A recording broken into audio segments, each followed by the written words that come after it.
తెలంగాణలో ప్రకంపనలు సృష్టిస్తున్న వ్యవహారం కేటీఆర్ అరెస్ట్. హైదరాబాద్ ఫార్ములా ఈ రేస్ కుంభకోణంలో మరో అంకం మొదలు కానుంది.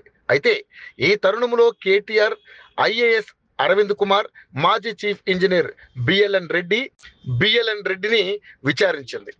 వీరిచ్చిన సమాచారం ఆధారంగా S next gen company director Anil Kumar ను శనివారం కేవలం 3.5 గంటల సేపు మాత్రమే విచారించింది. వారిచ్చిన స్టేట్మెంట్ల ఆధారంగా విశ్లేషణ చేస్తున్నారు ఏసీబీ అధికారులు. అందులో భాగంగా కొత్త విషయాలు వెలుగులోకి వచ్చాయి.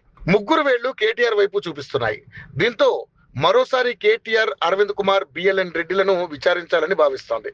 దీనికి సంబంధించి రేపో మాపో నోటీసులు ఇవ్వనున్నట్లుగా తెలుస్తోంది.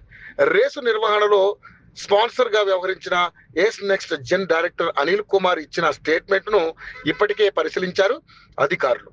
ఆయన ఇచ్చిన ఆధారాలు, గతంలో లభించిన వివరాలతో మళ్లీ విచారించాలన్నది ఏసీబీ అధికారుల ఆలోచన. మంత్రిగా తాను ఆదేశాలు జారీ చేశానని, అయితే నిధుల చెల్లింపు వ్యవహారం పూర్తిగా అధికారుల వంతని పలుమార్లు కేటీఆర్ వెల్లడించారు.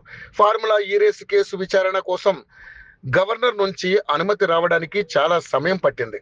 అందుకు కారణం లేకపోలేదు. దీనిపై గవర్నర్ కేంద్ర సోలిసిటర్ జనరల్ నుంచి అభిప్రాయాలు తీసుకున్నారు.